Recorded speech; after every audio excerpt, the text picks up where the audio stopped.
Continuamos con la pregunta número 30. El siguiente carbohidrato se clasifica como. Bien, primero vamos a recordar que a los carbohidratos, que también se les llama azúcares, se pueden clasificar en distintas clases dependiendo de su complejidad. Los carbohidratos más sencillos son los llamados monosacáridos y a estos los podemos clasificar en función del número de átomos de carbono que contienen y también de sus grupos funcionales. Por ejemplo, si el carbohidrato tiene 3 carbonos, se le llama triosa. Si tiene 4, tetrosa. Si tiene 5, pentosa. Y particularmente hay dos grupos funcionales de química orgánica que pueden estar presentes en los azúcares. Uno de esos grupos funcionales es el grupo aldehído, que consta de un átomo de carbono unido por medio de un doble enlace al oxígeno, y esto va unido al hidrógeno con un enlace sencillo. Entonces, cuando un carbohidrato presenta el grupo funcional aldehído, le podemos denominar aldosa. Otro grupo funcional que se puede presentar es el caso de la acetona, en donde tenemos a un carbono con doble enlace al oxígeno, y bueno, cuando se presenta este grupo funcional en el carbohidrato se llama cetosa. Para la pregunta 30 nos están dando esta estructura, que realmente es una estructura híbrida porque están representando en este caso el carbono con su símbolo, pero en los demás tenemos una notación gráfica. Entonces, recuerda que en química orgánica cada uno de estos puntos que observamos aquí están representando a átomos de carbono. Así que aquí podemos afirmar que hay 1, 2, 3, 4 átomos de carbono en este carbohidrato. Entonces, debido a que tiene 4, es una tetrosa. Pero además tiene el grupo funcional que observamos aquí en el recuadro en color rojo. Este grupo funcional corresponde a un aldehído. Entonces, este carbohidrato también es una aldosa. Así que, combinando estos dos nombres, podemos decir que este carbohidrato está representando a una aldotetrosa porque presenta el grupo funcional aldehído y tiene 4 átomos de carbono. Así que la opción correcta es el inciso C. Ahora continuamos con la pregunta 31. Los triglicéridos son un grupo de lípidos caracterizados por tener el grupo funcional. Y bueno, dentro de las opciones está éter, éster, amida y alcohol. Bien, vamos a repasar la estructura básica de un triglicérido. A un triglicérido lo podemos obtener cuando se combinan químicamente un propanotriol, es decir, un alcohol que tiene 3 átomos de carbono y además cada átomo de carbono va unido a un grupo funcional alcohol. Entonces, este propanotriol se va a combinar con ácidos grasos, 3 moléculas de ácidos grasos para ser más específicos, y entonces cada molécula de ácido graso presenta el grupo funcional ácido carboxílico, que está formado por un carbono con doble enlace al oxígeno y va unido a oxígeno e hidrógeno. Cuando se da la reacción química entre el grupo funcional del ácido graso con el carbono que presenta el OH, vamos a obtener un nuevo grupo funcional. El grupo funcional que se está obteniendo, que es en donde aparece el carbono con doble enlace al oxígeno, hay otro enlace al oxígeno y este finalmente se une al carbono de lo que era el propanotriol. Entonces, este grupo funcional que aparece aquí, formado por este oxígeno, este carbono y este oxígeno, se llama grupo funcional éster. Entonces, para esta pregunta, la opción correcta es el inciso B. Bien, continuamos con la pregunta número 32, que dice calcular el valor de entalpía de la siguiente reacción. Bien, primero vamos a repasar brevemente que la entalpía de una reacción es el calor que se absorbe o que se desprende a presión constante en una reacción química. Esa entalpía de reacción se puede calcular mediante la expresión que tenemos aquí. en donde la entalpía de reacción será igual a la suma de las entalpías de formación de los productos menos la suma de las entalpías de formación de los reactivos. Y aquí debemos recordar que la entalpía de formación es el calor que está involucrado en la formación de un compuesto a partir de sus elementos. Esos datos solo los podemos obtener de tablas de entalpía y bueno, como ocurre en los exámenes, como en este caso, esos datos ya son proporcionados directamente en el problema. Entonces, los datos que tenemos de las entalpías de formación son las que observamos aquí, tanto para los productos como para los reactivos. También para realizar el cálculo debemos de conocer la ecuación química, que en este caso lo que se está planteando es que tenemos 2 moles de sulfuro de zinc que se están combinando con 3 moles de oxígeno y se producen 2 moles de óxidos de zinc más 2 moles de dióxido de azufre. Recuerda que lo que tenemos del lado derecho son los productos, mientras que lo que aparece del lado izquierdo son los reactivos. Entonces vamos a realizar la sustitución de los datos en la fórmula para calcular la entalpía de reacción. Recuerda que primero va la suma de las entalpías de formación de los productos, que es lo que tenemos en esta parte. Pero también tenemos que multiplicar cada entalpía de formación por el respectivo coeficiente que aparezca en la reacción química. Entonces, por ejemplo, para el caso del óxido de zinc, observamos que el óxido de zinc tiene una entalpía de menos 348 kilojoules. Entonces ponemos menos 348, pero debido a que lleva coeficiente 2, lo vamos a multiplicar por 2. Ahora, también necesitamos la entalpía del dióxido de azufre, que es de menos 296.4 kilojoules, y también lo vamos a multiplicar por el coeficiente del dióxido de azufre, que es 2. Entonces, esto corresponde a la suma de las entalpías de formación de los productos. Ahora vamos a restar la suma de las entalpías de formación de los reactivos. Tenemos dos reactivos. Por una parte está el sulfuro de zinc, cuya entalpía es de menos 202.9 kilojoules.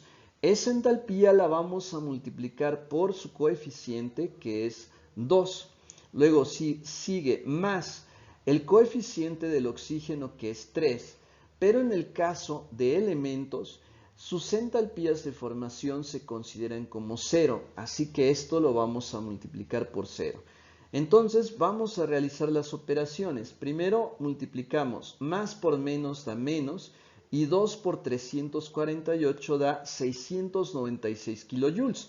Ahora más por menos da menos y 2 por 296.4 obtenemos 592.8 kilojoules. Este menos, que es de la fórmula, lo pasamos y aquí vamos a multiplicar nuevamente. Más por menos da menos y 2 por 202.9 obtenemos 405.8 kilojoules y en este último caso 3 por 0 pues se obtiene 0 kilojoules.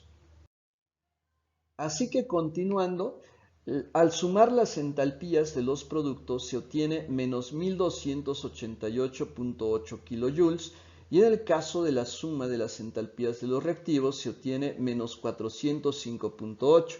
Aquí vamos a multiplicar estos signos, menos por menos da más, este signo se conserva y ahora vamos a restar menos 1288.8 con 405.8.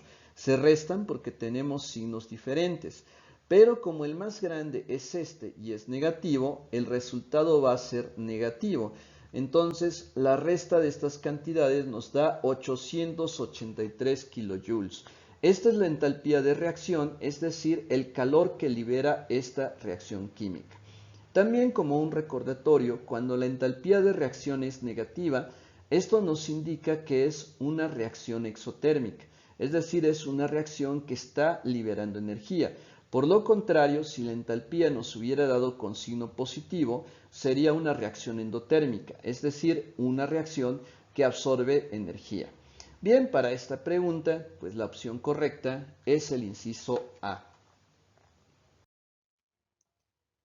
Llegamos a la pregunta número 33. ¿Qué cambio en la siguiente reacción en equilibrio favorece el desplazamiento hacia el lado derecho? O sea, hacia el lado de los productos. Bien, pero hay un dato que nos están proporcionando que nos indica que la entalpía es mayor que cero. Esto significa que la entalpía de la reacción es positiva. Tal como mencioné en el reactivo anterior, de que si la entalpía de reacción es positiva, se trata de una reacción endotérmica, o sea, una reacción que absorbe energía. Entonces, para las reacciones endotérmicas, estas se favorecen, es decir, se va a formar más producto cuando se incremente la temperatura del sistema. ¿Por qué? Porque si esta reacción absorbe calor y yo la caliento, pues le estoy facilitando la absorción de calor y eso va a provocar que se formen los productos con mayor rapidez. Así que para esta pregunta la opción correcta es el inciso C, aumentar la temperatura del sistema. En la pregunta 34, los hidrocarburos que se caracterizan por tener en su molécula únicamente enlaces sencillos entre cada carbono son. Bien, aquí vamos a recordar que los hidrocarburos son compuestos químicos que están formados únicamente por átomos de hidrógeno y por átomos de carbono. Por eso se llaman hidrocarburos. Pero hay algunas familias o series de compuestos que podemos encontrar dentro de los hidrocarburos. Así podemos mencionar a los alcanos, como es el caso de este compuesto que se llama propano. Y observa que en este compuesto solamente se presentan enlaces sencillos y la fórmula de general que representa a los alcanos es CnH2n más 2, en donde n está representando al número de átomos de carbonos. También son hidrocarburos los alquenos, pero a los alquenos se les considera compuestos insaturados, debido a que presentan dobles enlaces entre átomos de carbonos. El compuesto que tenemos aquí representa al eteno. Los alquenos tienen como fórmula general CnH2n. Llegamos finalmente a los alquinos. En el caso de los alquinos, estos se caracterizan por la presencia de un triple enlace entre átomos de carbono. Aquí hay un compuesto con dos átomos de carbono, a este se le llama etino y la fórmula general de los alquinos es CnH2n-2. Además, también puede haber compuestos cíclicos, o sea, también podemos tener cicloalcanos, cicloalquenos, cicloalquinos y tenemos también a otros compuestos cíclicos denominados aromáticos. Dentro de estos compuestos, el más representativo es el benceno.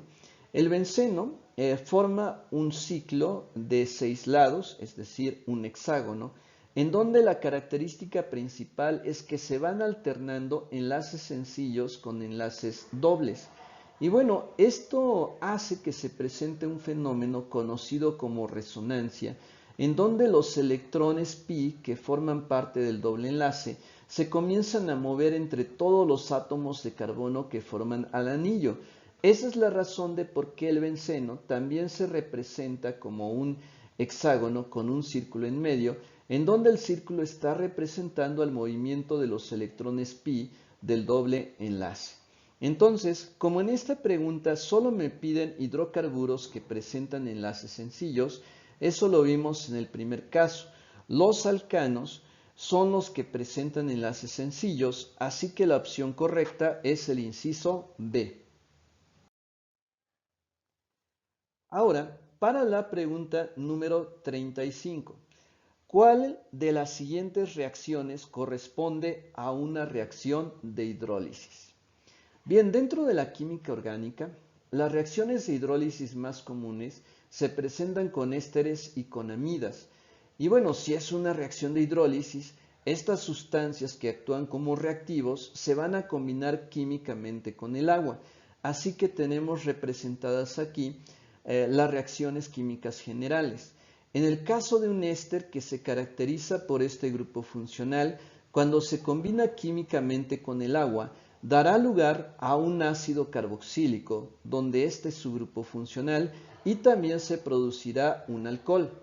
Ahora, si el reactivo es una amida, la cual la combinamos con el agua, también vamos a obtener a un ácido carboxílico, pero el segundo producto será amoníaco. Entonces, para responder la pregunta 35, vamos a buscar en las opciones una reacción en donde los reactivos se encuentre el agua y además se esté produciendo un ácido carboxílico en los productos y obtengamos también ya sea alcohol o amoníaco. Y eso lo observamos en la opción C.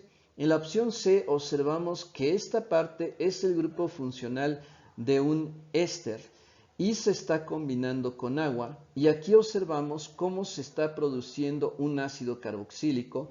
Este es el grupo funcional del ácido carboxílico y se está produciendo un alcohol. Por eso esta es la opción correcta. Muy bien, espero que te haya servido toda esta explicación y que te ayude a aumentar el número de aciertos en tu examen de admisión. Ahora te invito a que me regales un like en este video y a que te suscribas a mi canal si no lo has hecho. Así que nos vemos en el próximo video y sigue preparándote para hacer que tus sueños sean toda una realidad.